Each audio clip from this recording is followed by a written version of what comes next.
Hello, good morning students. So in this part we'll talk the next topic of chapter 16. Sorry, I have written 18 here.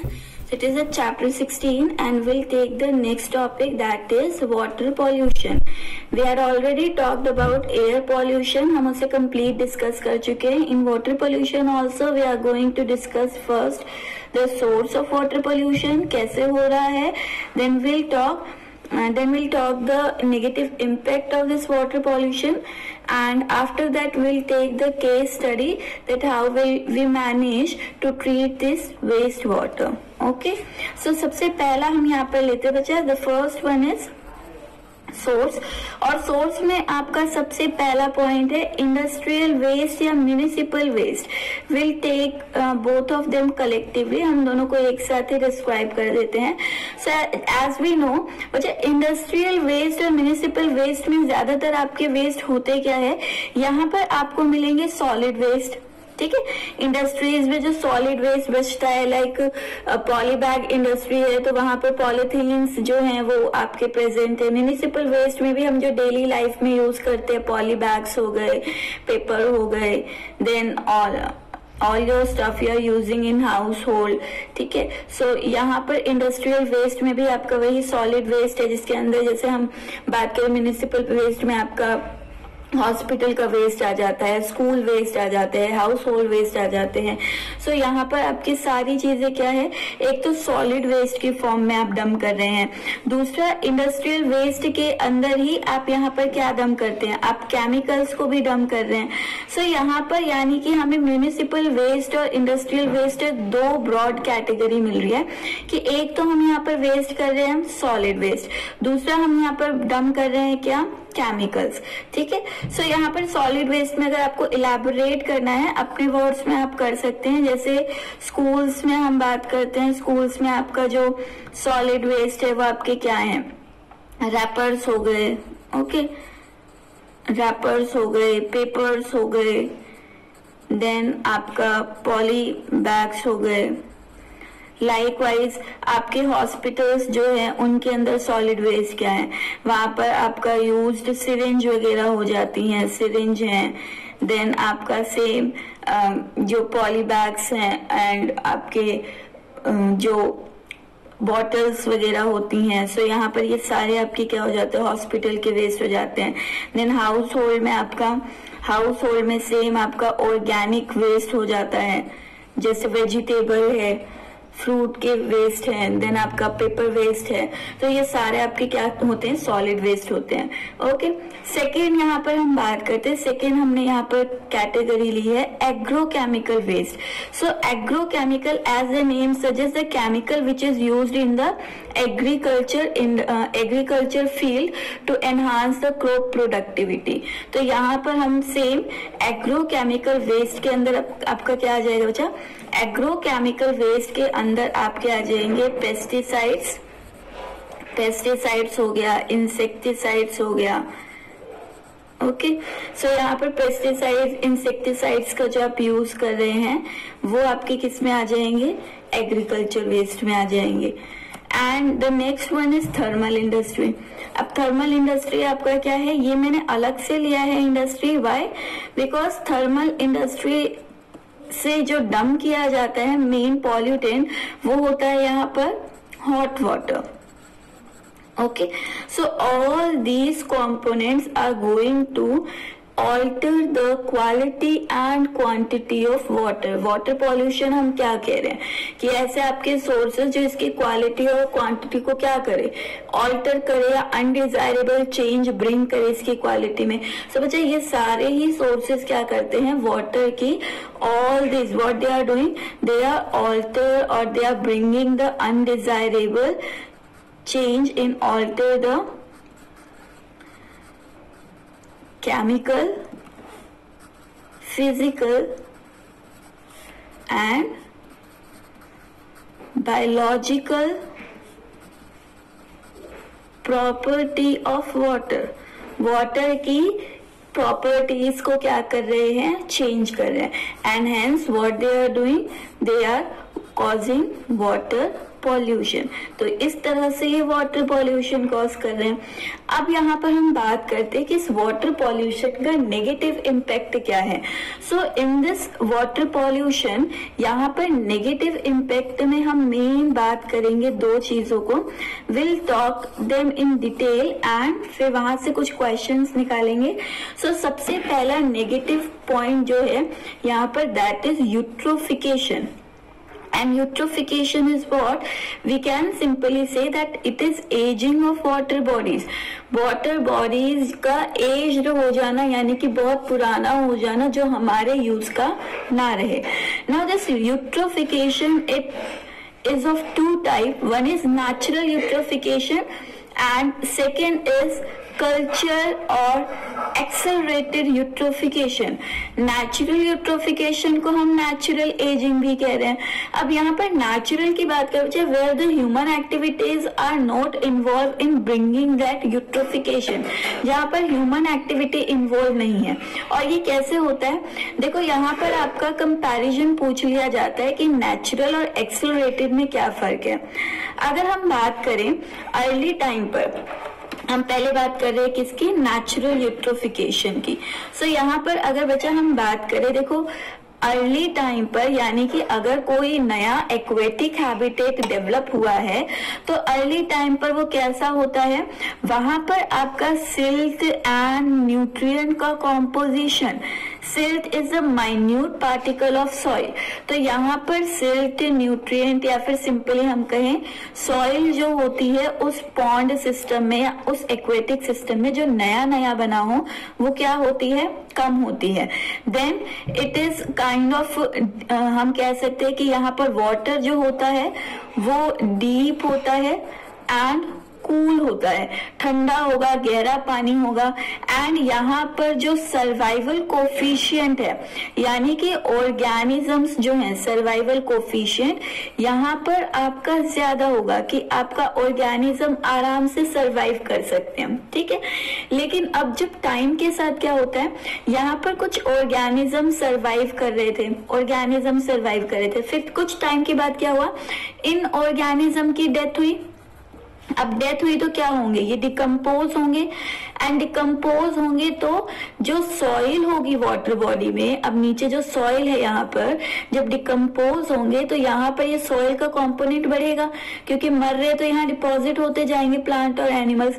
सो यहाँ पर after some time ये decompose हुए तो यहाँ पर क्या हुआ बच्चा, यहाँ पर सिल्ट बढ़ गया, यानी कि हम कह सकते हैं एक तरह से सॉइल का लेवल बढ़ता जा रहा है विद एज, यानी कि हंड्रेड्स ऑफ ईयर हो जाए किसी पॉन्ड को, ठीक है।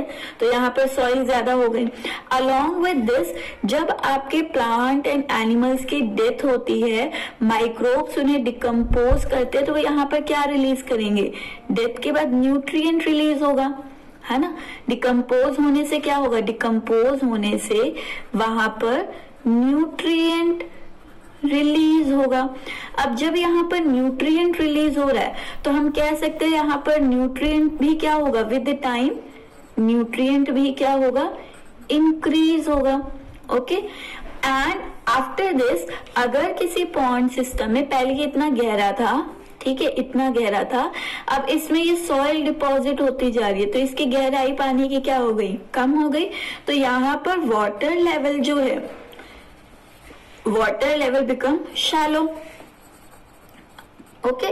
एंड शैलो होने के साथ जब यहाँ पर सनलाइट पेनिट्रेट करती बच्चे, तो वो ऊपर वाली लेयर को गर्म कर देती है, ऊपर वाली पानी की लेयर, क्योंकि उसके डायरेक्ट कांटेक्ट में है, तो पहले वो ऊपर वाले पानी को गर्म करती है और फिर धीरे धीरे वो हीट जो है वो नीचे जाती है। तो कभी भी आप ये सिंपल सी चीज देख सकते हैं, अपने घर के बाहर पानी रखा हुआ है, सनलाइट पड़ रही है, तो ऊपर वो पानी गर्म हो जाता है, नीचे वो ठंडा रहता है।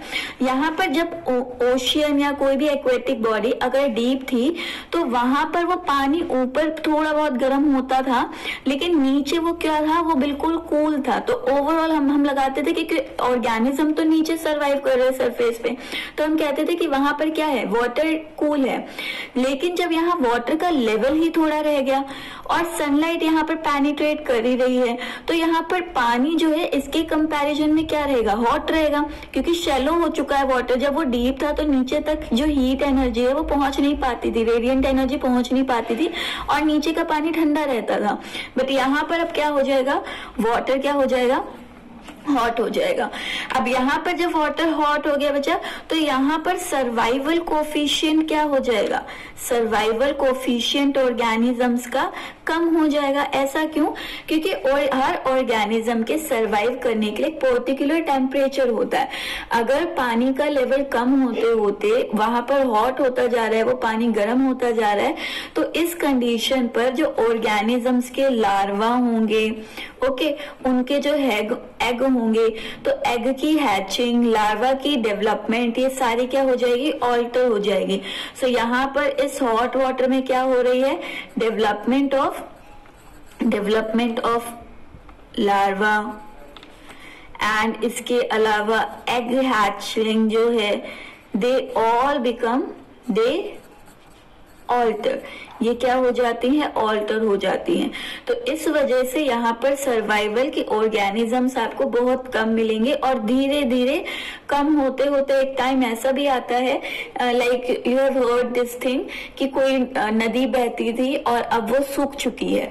तो this is the same condition कि वहां पर आपका कुछ टाइम के बाद क्या होगा कि सैंड डिपॉजिट होते होते, सॉइल फॉर्म होते होते वहां पर जो वाटर लेवल है वो बिल्कुल क्या हो जाता है, एक्सटिंक्ट हो जाता है, and it becomes a land.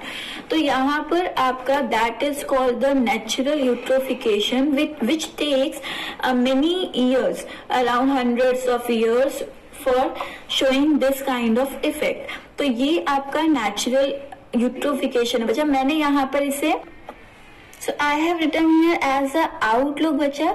So with the time मैंने बता दिया है, आप इसके साथ early time लिख सकते हैं। पहले early time लिख लेना।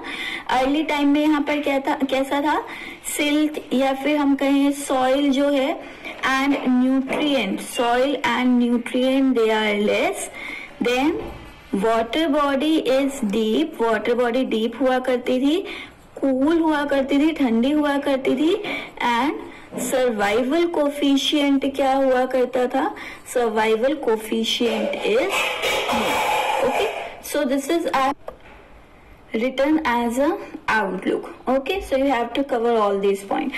Now coming to the next, that is cultural and accelerated eutrophication. As the name suggests, accelerated यानी कि हम ज्यादा उसे बढ़ा रहे हैं। तो नेचुरल था जैसे होने में hundreds of year लगता था, but because of human activity यही यूट्रोफिकेशन की कंडीशन क्या हो गई है, बहुत जल्दी अपीयर होने लग गई है। That is called accelerated, and accelerated eutrophication is because of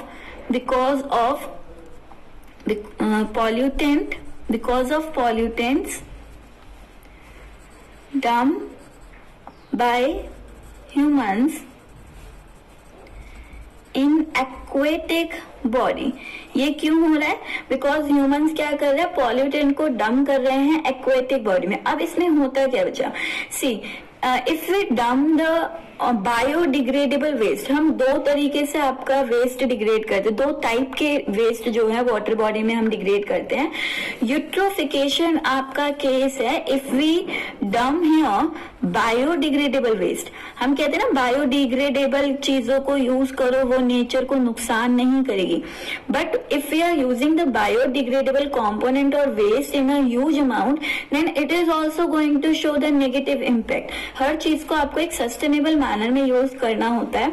सो अगर यहाँ पर हम बात करें, अगर बायोडिग्रेडेबल वेस्ट को आप लिमिट से ज्यादा डंप कर रहे हैं नेचर में, तो वो भी नुकसान करता है। अब कैसे करता है, biodegradable as the name suggests, it will undergo degradation by the living organism की living organism bacteria, fungus, decomposers इसे क्या कर सकते हैं, डिग्रेड कर सकते हैं। एंड एज दे डिग्रेड, यहाँ पर क्या होगा, जैसे इसे डिग्रेड करेंगे यहाँ पर क्या होगा, due to increase biodegradable waste, like example we have taken sewage waste जो होता है हमारे घरों का, अगर हम वो डंप करते हैं तो क्योंकि ये बायोडिग्रेडेबल है, बैक्टीरिया इसे डिकम्पोज करेंगे, और जब बैक्टीरिया डिकम्पोज करते हैं तो यहाँ क्या रिलीज होते हैं, न्यूट्रिएंट। तो यहाँ पर क्या होगा, न्यूट्रिएंट का लेवल इंक्रीज हो जाएगा। अब किसी वाटर बॉडी में अगर न्यूट्रिएंट का लेवल इंक्रीज हो रहा है तो उसी न्यूट्रिएंट को यूज कर वहां पर जो एल्गा होते हैं वो क्या करते हैं, बहुत रैपिड ग्रोथ करते हैं, and that rapid growth is algal bloom. So algal bloom is what? It is excessive growth or rapid growth of alga due to available nutrient. Available nutrient के न्यूट्रिएंट उसे अवेलेबल थे, उन्हीं nutrient का use कर यहाँ पर alga ने क्या की, एक्सेसिव और रैपिड ग्रोथ की। और वो जो एक्सेसिव और रैपिड ग्रोथ कर रहा है, ब्लूम हम खिलने को कहते हैं, तो यहाँ पर क्या हुआ, एल्गा सडनली बहुत ज्यादा बढ़ गई। ठीक है, छोटे सबसे ऑर्गेनिज्म एक्वेटिक बॉडी में एल्गा ही होंगे। सो एल्गल प्लांट जो है वो बहुत ज्यादा ग्रो किए। Now what is going to happen, as these alga grow, they consume all the oxygen of aquatic system। जब इन्होंने ग्रोथ की तो ये ऑक्सीजन तो यूज करेंगे, तो इनकी जब ग्रोथ हुई तो इन्होंने क्या किया, एक्वेटिक सिस्टम के सारा ऑक्सीजन जो है वो कंज्यूम कर लिया, एंड उस कंजप्शन की वजह से यहाँ पर दूसरे ऑर्गेनिज्म की बायोलॉजिकल ऑक्सीजन डिमांड क्या हो गई, इंक्रीज हो गई। So because of algal Bloom यहाँ पर biological oxygen demand of organism increases as the available oxygen of aquatic system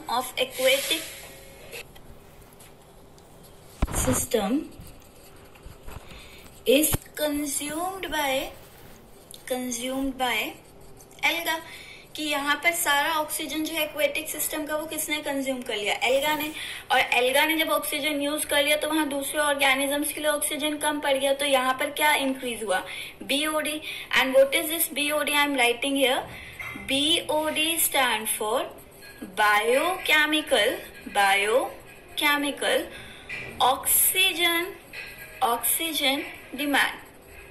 okay, so ये आपका क्या है, बीओडी है।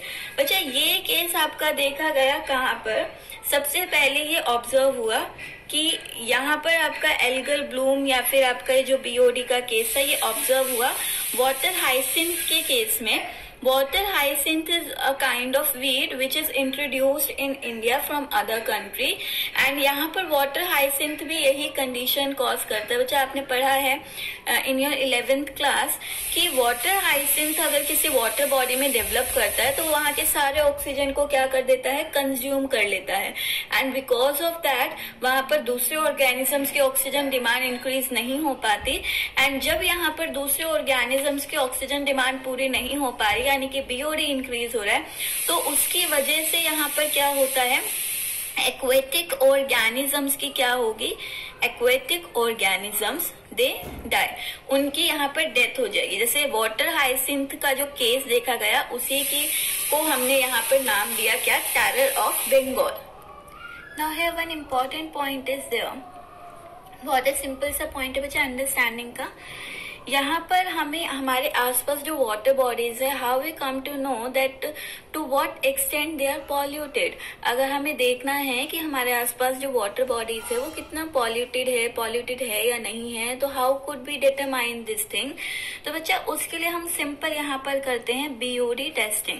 And what is BOD testing, यहाँ पर वाटर बॉडीज में बीओडी यानी कि बायोलॉजिकल ऑक्सीजन डिमांड का कंसंट्रेशन देखा जाता है। अगर बीओडी टेस्ट जो होता है वो आपका आता है around 1 to 2, that means that your water is pure. If it comes between 3 to 4, then it is moderately polluted. Okay, and if it is more than around 5 से आपका ज्यादा है, then it is your polluted, तो वो क्या होगा, ज्यादा polluted होगा। अब ये कैसे पता चल रहा है कि बीओडी? सी बच्चा, वेरी सिंपल। यहाँ पर अगर आपका जो बीओडी है वो क्या आ रहा है, 1 या 2 आ रहा है, तो बीओडी यानी कि बायोलॉजिकल ऑक्सीजन डिमांड क्या है, कम है। बायोलॉजिकल ऑक्सीजन, अब रिवर्स में जाते हैं, बायोलॉजिकल ऑक्सीजन डिमांड कब होगी, जब वहां पर एल्गा वगैरह या कोई और जो है वो ऑक्सीजन को यूज नहीं कर रहा होगा। ऑक्सीजन को यूज नहीं कर रहा है यानी कि नॉर्मल ऑक्सीजन यूटिलाइजेशन चल रहा है, किसी की भी एक्सेसिव ग्रोथ नहीं है, और एक्सेसिव ग्रोथ नहीं है तो हाँ न्यूट्रिएंट का लेवल भी क्या है, नॉर्मल है, यानी कि वो पूरी वाटर बॉडी क्या है, नॉर्मल, क्योंकि वहां पर बायोडिग्रेडेबल वेस्ट की वजह से कोई न्यूट्रिएंट का लेवल एनहांस नहीं हुआ है। Okay, so here the degree of impurity of water due to organic matter is measured in terms of BOD। तो यहाँ पर एक क्वेश्चन आया था नीट में कि आपका नीट में और may be in teachers exam मैंने कोई दिया हो, सो यहाँ तक क्वेश्चन था कि how the impurity of water is determined, and the options are by measuring the concentration of oxygen, by measuring the concentration of BOD, okay, by measuring the concentration of organic matter. तो यहाँ किसे major किया जाता है, तो किसी भी water body में बीओडी को देखा जाता है, and we can conclude that here the BOD is directly proportional to water pollution। okay, अगर BOD ज्यादा तो water pollution ज्यादा, BOD कम तो water pollution come. so this is how कि आप किसी water body के अंदर कितना extent में वो polluted है, you can find out by the BOD test। okay, now here some of the pollution indicators are also there, means some organism they act as an indicator. If the growth of these organisms occur in water body in excessive manner, then that indicates that the water is polluted। and इसमें सबसे important what you have already know is coliform bacteria. ये आपने पहले ही पढ़ा होगा 10th में भी। Coliform bacteria अगर आपका ज्यादा होता है तो ये इंडिकेट करता है कि वो वाटर क्या है, पोल्यूटेड है। जैसे हमारी जो गंगा रिवर है उसमें मेन जो पोल्यूशन का रीजन था वो कोलीफॉर्म बैक्टीरिया था, which came into this Ganga river with faecal matter, कि जो ह्यूमन फिकल मैटर होता है उसके अंदर कोलीफॉर्म बैक्टीरिया मिलते हैं, and these coliform bacteria they are responsible for polluting the Ganga. अब इस बैक्टीरिया को, गंगा के बारे में मैं केस में स्टडी कर रही हूँ, इस बैक्टीरिया को कंट्रोल करने के लिए आपको एक ऐसा ऑर्गेनिज्म चाहिए जो इस बैक्टीरिया पर फीड करता हो। तो व्हेन वी आर सेइंग कि गंगा प्योरीफाई है, प्योरीफाई हम कब कहते थे बच्चा, जब इसी गंगा में इस बैक्टीरिया की जगह किसका जो ग्रोथ थी वो ज्यादा थी, that is bacteriophage। and you have learned about this also that bacteriophage are kind of viruses which attack on the bacteria। तो bacteriophage जो है बैक्टीरिया पर अटैक करते हैं, यानी कि इनकी कंसंट्रेशन, इनकी ग्रोथ को, इनके कंसंट्रेशन नंबर को क्या करेंगे, लिमिट करेंगे। तो यहाँ पर लैम्डा बैक्टीरियोफेज जो है वो आपकी रिवर में, गंगा रिवर में पहले ज्यादा हुआ करते थे, and they are responsible for the purity of Ganga. So यहाँ पर गंगा तब क्या थी, प्योर थी, and as the faecal matter of human, यहाँ पर डम्ड एज अ पॉल्यूटेंट, की सीवेज वाटर को डम कर दिया गया गंगा में, तो फिकल मैटर का जो वाटर है वो यहाँ पर आ रहा है, उससे कोलीफॉर्म की ग्रोथ हुई तो वो क्या करने लग गया, गंगा को पॉल्यूट करने लग गया, और यहाँ पर बैक्टीरियोफेज की जो ग्रोथ है वो क्या हो गई, कम हो गई, लिमिट हो गई। नाउ लाइकवाइज कुछ एनालिड्स होते हैं like tubifex, larva is there, like chironomus, so they are also acting as an indicator. If the number of these bacteria, annelids or larva is more in your water, then they indicate that the water is polluted। okay, so this is all about your eutrophication। now the next problem we'll take is biomagnification or biological amplification।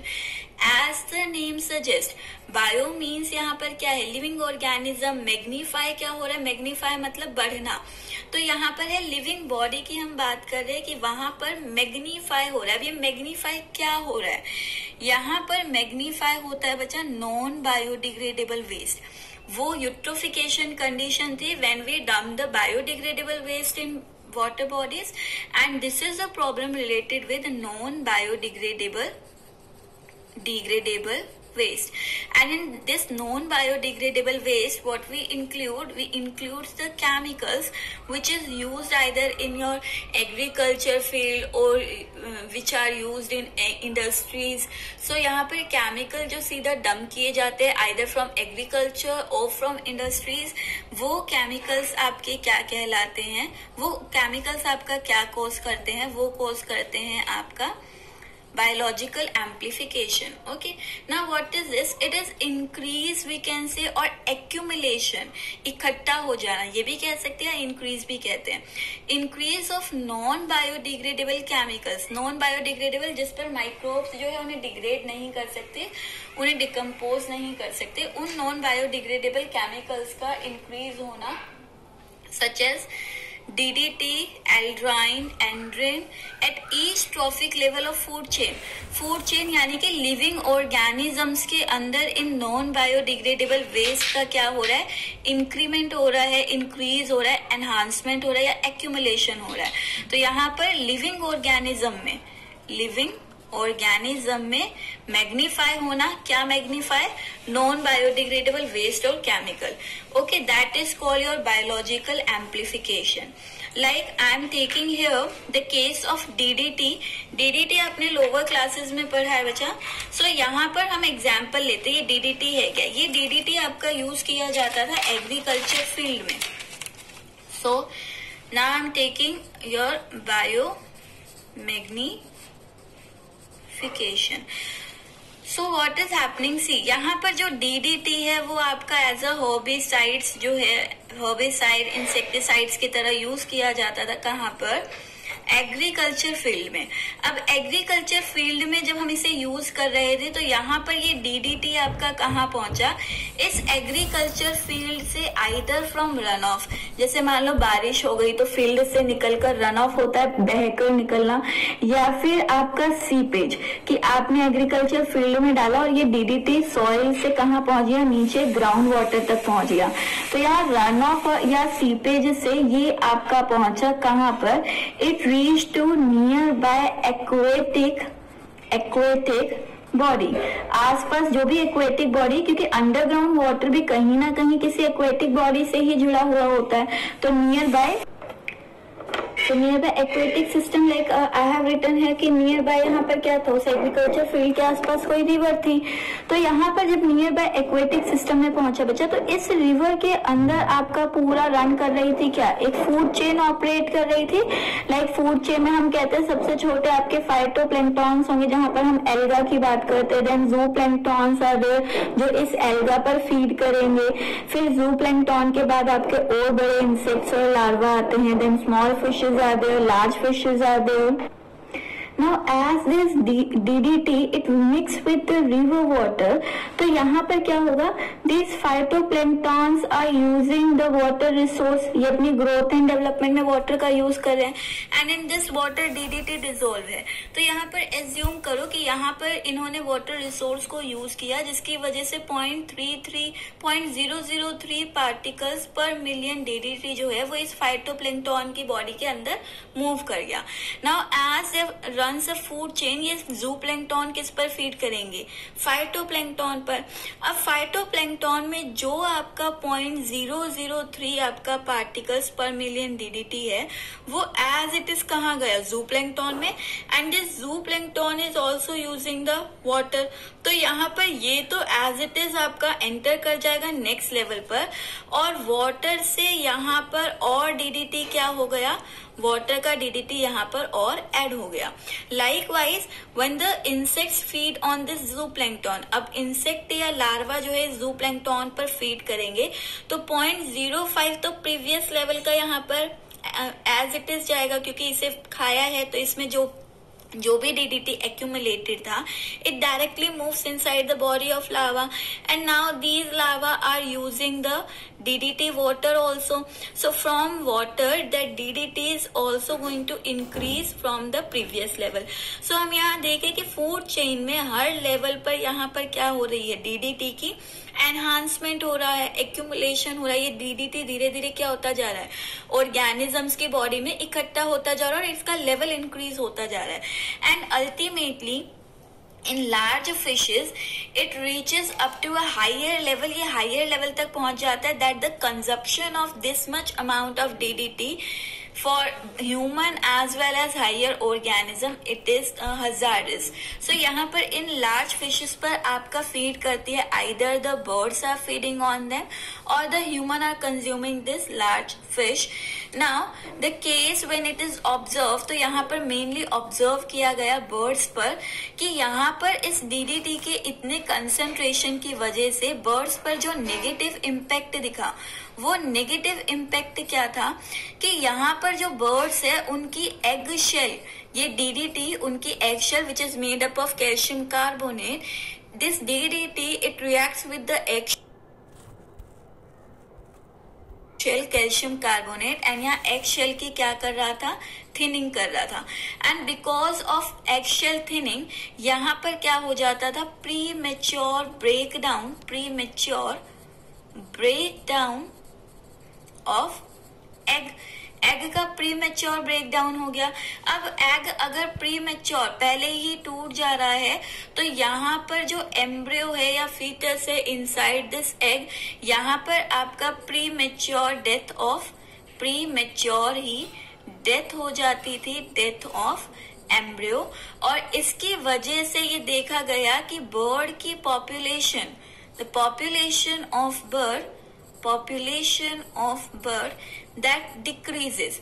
और जब ये observe हुआ कि धीरे धीरे bird की population आपका जो है डिक्रीज होती जा रही है, बायोडाइवर्सिटी कम होती जा रही है, तब इस DDT पर फोकस हुआ और यहाँ देखा गया कि इन बर्ड्स की बॉडी के अंदर क्या था, DDT का कंसेंट्रेशन बहुत ज्यादा हाई था. And because of this high concentration of DDT यहाँ पर प्री मेच्योर ही ब्रेकडाउन हो जाता था, जिसकी वजह से इनकी पॉपुलेशन इंक्रीज नहीं हो पा रही थी. Now in humans also it is going to show the negative impact, like in humans it is causing brain softening, हमारे ब्रेन की सॉफ्टनिंग, यानी कि वहां पर जो टिश्यूज है उनकी का डिग्रेडेशन कर देता है, ब्रेन सॉफ्टनिंग करता है. सेरिब्रल हैमरेज, ब्रेन हैमरेज जो है वो भी इसकी वजह से हो सकता है. सो यहाँ पर after studying all this negative impact, यहाँ पर DDT को क्या कर दिया गया, कंट्रीज में बैन कर दिया गया. Now we are not using this DDT in agriculture field. So कई कंट्रीज में आपका बैन किया गया, सिर्फ few countries are using them, otherwise this DDT is harmful for both human and the organisms of higher level, as it is not going to degrade in aquatic system and its level increase at each level of trophic और food chain. Okay, तो यहाँ पर ये negative impact था biomagnification का. So in water pollution we have studied two negative impact. One is because of biodegradable waste. अगर biodegradable waste बढ़ रहा है तो eutrophication, अगर non biodegradable waste बढ़ रहा है तो आपका biomagnification. So I have written everything here कि यहाँ पर क्या क्या नेगेटिव इम्पैक्ट है. Now few of the points I am dictating here कि बच्चे biomagnification, like we have talked about DDT only. Similar cases observe with some other chemicals also, like mercury के अंदर आपका ये ऑब्जर्व किया गया जापान में, and in Japan it is causing Minamata disease. What is this disease? In this disease there is impairment of senses. Mercury body में अगर increase हो जाती है तो there is impairment of senses impair हो जाते हैं, आप फील नहीं कर सकते हैं. मैनिंगटिस मीन्स, मैनिंग जो है that is a layer of brain, protective layer. So protective layer of brain is Manning, वो डिग्रेड होने लगती है and it cause death in organism. Likewise, if cadmium we are using, cadmium अगर ज्यादा chemical dump किया जाए water body में, तो again this condition is also observed in Japan. In Japan, due to increased level of cadmium in aquatic system, it causes a disease called itai, or we can say ouch.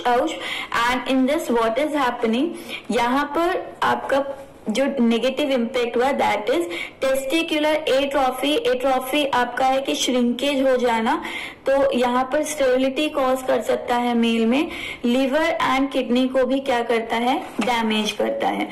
And likewise if nitrate it increases in the aquatic system, then it cause blue baby syndrome. What is happening in this nitrate it show the affinity to bind with the hemoglobin, and by binding with the hemoglobin it make a compound called methemoglobin. Important है ये सारे point.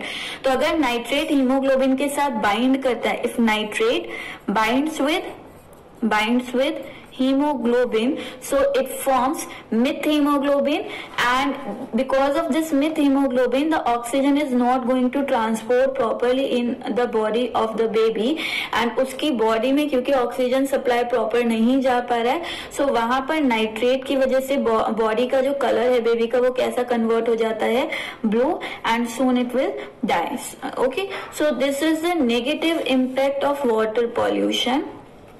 In the next class, we'll talk about the control or management practices to control this water pollution. In that, we'll take 3 points. तो हम 3 management के, उसमें आपका case study भी है और एक सीवेज ट्रीटमेंट का टॉपिक है बच्चा, तो हम तीनों एक साथ ही कर लेंगे. सो यहाँ पर मैनेजमेंट हम नेक्स्ट लेक्चर में लेंगे. For today it is enough. Okay, thank you.